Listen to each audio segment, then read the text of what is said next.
Pernah dengar nggak, kalau setiap perbatasan suatu daerah, entah itu negara, provinsi, atau bahkan sekadar perbatasan RT 1 dengan RT lainnya, pasti bakal ada yang namanya jalur jin. Aku dengar hal ini dari tetua desa sebelah. Katanya di setiap perbatasan itu pasti ada yang menjaga atau sekadar jadi jalur lalu lintas jin. Begitu yang kudengar dari beliau. Saat itu aku masih tinggal di perumahan. Rumornya, perumahan tempat tinggalku ini adalah bekas kuburan. Masuk akal juga sih, karena jarak 3 rumah ke kanan dari rumahku adalah TPU yang tadinya tidak berpagar. Alias kalau aku keluar rumah dan nengok ke kanan, batu 2 nisan di pemakaman itu dah kelihatan kok. Dan rumah 2an tempat nyimpen keranda juga kelihatan. Tapi sekarang udah dipagerin pakai tembok, kok. Jadi dah nggak kelihatan lagi. Selain itu, rumahku ini terletak di pojok selatan, barat perumahanku. Dan perumahanku ada di ujung pojok selatan, barat kecamatanku. Pokoknya kalau di peta tuh udah yang paling pojok ujung gitu. Udah ada di pojok garis terluar peta. Udah gitu, rumahku ada di deretan paling belakang dan terluar dari perumahanku. Ya, rumahku ada di jalur perbatasan daerah. Terus apa aja yang pernah keluargaku alami di rumah itu? Banyak kan SIS? Gak cuma aku dan keluarga, tetangga 2 juga banyak kena imbasnya, diantaranya laki-laki hitam di depan kamar. Aku anak tertua dari 3 bersaudara. Aku diberi kamar terpisah dengan orang tuaku mulai aku duduk di kelas 3 SD. Kamarku ada di rumah, bagian depan, sedangkan kamar orang tua dan adikku ada di belakang. Suatu malam, aku terbangun dari tidurku gegara kebelet pipis. Turunlah aku dari tempat tidurku. Aku jalan dengan gontai keren nyawa belum kumpul semua. Tanpa pikiran aneh 2, ku buka pintu kamarku. Pas aku buka pintu kamar, alangkah kagetnya aku, karena yang kulihat tidak seperti biasanya. Harusnya, kalau aku buka pintu kamar, aku langsung berhadapan dengan televisi yang ada di ruang tengah. Tapi, pada saat itu bukanlah televisi Abu 2 yang kulihat, melainkan sosok hitam legam, tinggi menjulang ke atas, menembus atap rumahku dan menghalangi pintu keluarku. Seketika aku diam terpaku. Otakku bekerja keras mengumpulkan informasi yang masih terpencar, karena baru bangun tidur. Setelah aku sadar dari kantukku, aku tidak bisa keluar dari kamarku karena terhalang sosok hitam itu.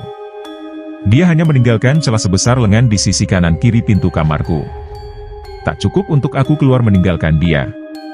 Setelah 100% sadar, dan otakku bisa mencerna jika ada yang tidak beres saat itu, aku refleks menutup pintu, terus aku jalan perlahan kembali naik ke tempat tidur, tarik selimut, peluk guling, memejamkan mata erat 2 dan sekuat mungkin menahan kebelet. Sampai akhirnya aku ketiduran. Bangun 2 aku diomelin emak gegara ngompol. Itu kejadian aku kelas 3 SD. Pohon randu tante. Yang nggak tahu pohon randu itu pohon kapas. Bukan kapas yang bisa dipakai langsung untuk wajah, tapi kapas kapuk yang biasa dipakai untuk isi kasur. Ini cerita sewaktu aku masih kelas 4 SD, aku pernah nanem biji randu di depan rumah. Tiap hari aku siramin, aku ajak main, aku ajak ngobrol juga, karena aku sayang dia. Akhirnya pohon itu pun tumbuh subur, terus tumbuh cabangnya juga. Nah, salah satu cabang pohon itu ngelewatin pagar rumah, dan masuk ke halaman tetangga sebelah rumahku. Disinilah awal mula gangguan yang diterima tetanggaku, mampus. Jadi tuh ceritanya, tetangga samping rumahku punya anak seumuran aku, namanya Via. Di suatu malam, dia kebangun pas tengah malam gegara dengar suara mbak 2 ketawa di depan jendela kamarnya. Karena dia masih kecil, as a curious girl, dia buka gorden jendela kamarnya, dan ternyata di sana ada tante 2 rambut panjang, berwajah pucat pasi, dengan mata yang hitam legam, mengenakan berdaster putih lagi duduk sambil ayun-duain kakinya. Si tante ini duduk tepat di batang pohon randuku yang masuk ke halaman rumah Via. Paginya, ibu Via datang ke rumahku, dan minta sama papaku buat nebang pohon randu itu. Dia menceritakan apa yang dialami Via, anaknya, ke papaku. Karena papaku tahu aku yang nanem, jadi papaku nggak berani nebang tanpa seizinku. Sore sepulang sekolah, papaku bilang kalau mau nebang pohon itu tanpa bilang alasannya kenapa. Dan aku nolak permintaan papa sambil nangis. Akhirnya papa nggak jadi nebang. Selang beberapa hari, ibu Via datang lagi ke rumah dan langsung nemuin aku. Minta tolong sama aku buat nebang pohon itu. Katanya dia udah nggak tahan sama terornya, si tante. Ibunya Via cerita, si Via nggak berani tidur sendiri lagi setelah kejadian dia lihat si tante pertama kali. Jadi ibunya Via nemenin Via tiap mau tidur. Tapi terornya si tante nggak berhenti di situ. Tiap malam tante pasti ngeganggu mereka tidur. Dari suara ketawa, suara nangis yang berujung ketawa, sampai suara langkah kaki mondar-mandir di halaman rumahnya. Kian hari, teror yang dialami Via dan keluarganya semakin menjadi. Bukan cuma Via yang diganggu kalau pas tidur di kamar itu. Adik dua Via juga ikut diganggu. Ibunya Via cerita, kalau semalam si tante ngetuk 2 jendela kamar Via, atau garuk 2-in kaca jendelanya dia. Tahu kan, kalau kaca digaruk bakal nimbulin bunyi, cerit-cerit, yang bikin ngilu gitu. Beliau khawatir kalau pohon itu terus dibiarin tumbuh, bakal semakin banyak yang tinggal di sana dan teror si tante bakal hadir terus gangguin hidup mereka. Setelah dengerin cerita ibunya Via, aku izinin deh kalau pohonku mau ditebang, walaupun DG berat hati. Karena waktu itu, pohonku sudah mulai berbunga banyak. Setelah pohonku ditebang, si tante udah nggak pernah datengin Via dan ibunya lagi. Teror ini cuma datengin keluarga Via, sedangkan keluargaku nggak dapat gangguan sama sekali. Nenek di ruang makan. Aku punya 2 adik laki 2. Namanya Rian dan Mana. Di sini adik pertamaku yang ngalamin. Namanya Rian. Rian 3 tahun lebih muda dariku. Sedangkan Mana 9 TH lebih muda dari Ki. Si Rian ini, waktu kecil bandel banget, tapi penakut. Kalau nggak salah kejadiannya pas Rian kelas 5-6 SD gitu, jadi aku udah masuk SMP. Di part selanjutnya akan kuceritakan pengalamanku persami waktu SMP.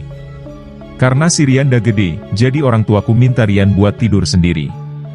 Dia dibuatin kamar di sebelah kamar orang tuaku, yang tadinya kamarku di cerita nomor 1, terus aku kamarku pindah ke belakang, bekas kamar ortuku, tukeran gitu. Katanya bapak khawatir anak cewek 1-2-nya ditaruh di kamar paling depan. Setelah negosiasi puang DG ortu, si Rian akhirnya mau tidur sendiri di kamar barunya. Dengan syarat, lampu kamar nggak boleh mati. Dan dia tuh kalau tidur nggak mau pintunya ditutup, karena kalau dia ketakutan bisa langsung pindah ke kamar ortu. Akhirnya Rian terbiasa tidur sendiri. Sampai pada akhirnya, di suatu malam, dia susah tidur. Dia putuskan buat bangun dari tempat tidur, dan nutup pintu kamarnya. Pas dia mau nutup pintu, dia ngelihat DG jelas. Di depan kamar dia, berdiri seorang nenek kurus, berbadan bungkuk, berambut abu 2, berkebaya warna hijau lumut, dengan bawahan jarit, kain batik yang biasa buat bawahan kebaya, coklat, menatap adikku, Rian sambil tersenyum. For your information, she is not my grandma's. My dad's mother, gak bungkuk, dan pawakannya kecil. Sedangkan my mom's mother, berperawakan gendut dan tinggi. Karena adikku masih polos dan babdel, dia nggak ngerasa ketakutan. Dia nggak jadi nutup pintu kamarnya, malahan dia balas senyum si nenek menundukkan kepalanya sopan, sambil bilang, "Mbah, empun endalu deneng derengsar. Nek, dah malam kok belum tidur?" Tapi si nenek gak jawab apa-dua. Sambil senyum, dia jalan menuju ruang tamu yang gelap. Untung si Rian gak curious dan ngikutin si nenek. Dia malah buka kamar ortuku, ngebangunin papa, terus bilang, "Pah, niko mbah 2 sinten sih? Pah, itu nenek 2 siapa sih?" Papaku yang masih setengah sadar bingung dengan pertanyaan adikku. Dia akhirnya duduk, dan balik bertanya pada adikku, "Mbah 2 sinten, Nang? Teng pundi enten mbah 2? Nenek 2 siapa, Nah? Di mana ada nenek 2? Adikku jawab, "Wow enten embah 2 teng ruang makan ngajeng kamar kulo, terus kulo taken kok dereng sare, embah malah tindak teng ruang tamu. Tadi ada nenek 2 di ruang makan depan kamarku, terus pas aku tanya kok belum tidur, dia malah pergi ke ruang tamu." Penasaranlah papaku, akhirnya papa keluar kamar dan jalan ke ruang tamu untuk mengecek apakah ada orang di ruang tamu. Dan ternyata, ada sosok hitam di dekat jendela ruang tamu. Lalu bapakku menyalakan lampu ruang tamu, ternyata, itu adalah Gordon Permis. Jangan teganggan, SISWKWKWK. Back to story. Ternyata di ruang tamu tidak ada seorang pun. Karena masih tengah malam, akhirnya Rian dibawa tidur lagi bareng papaku, di kamar Rian. "Jangan panggil aku. Dahulu kala, sebelum aku mengenal cinta, mamahku telah mengenalnya terlebih dahulu. Ya iyalah serius. Jadi ini cerita yang dialami mamahku, ketika dia sedang masak untuk sarapan. Mamahku adalah gadis desa yang terbiasa bangun pagi dan mulai memasak untuk sarapan sebelum sholat subuh. Jadi kejadiannya dini hari, di saat orang dua rumah lainnya belum pada bangun. Mamahku masak di dapur sendirian seperti biasanya, sambil menunggu adzan maghrib, subuh. Mamah masak cuma ditemenin suara jangkrik dan kodok dari sawah belakang rumahku. Jadi dulu pas rumahku masih bangunan asli, rumah type 21, keluar dari pintu belakang, langsung ngadep sawah dan kuburan yang ada di tengah sawah. Di tengah dua kegiatan memasaknya, mamah kek sayup dua ada yang manggil namanya. Wanda. Tolong. Wanda. Tolong. Wanda. Pelan, lirih, seperti setengah berbisik.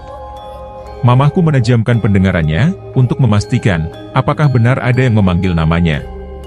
Semakin lama, semakin keras dan jelas, suaranya. Mamahku berpikir, siapa pula yang manggil dua? Mamah ngecek di kamar, siapa tahu papah lagi iseng. Ternyata papah masih tidur pula sambil meluk anak duanya. Mungkin aku salah dengar. Mamah balik lagi ke dapur, ngelanjutin masak. Baru aja dia mulai masak lagi, dia dikagetkan dengan suara jeritan perempuan. Jeritannya keras banget dan melengking. Mamahku yang kaget banget langsung lari ke kamar, bangunin papa. Singkat cerita papa bangun, nenangin mamah yang masih syok. Tak selang lama, mereka mencium bau, seperti sesuatu terbakar. Ternyata mamah lupa sama masakannya. Akhirnya demi menyelesaikan masakan, mamah minta ditemenin papah masak.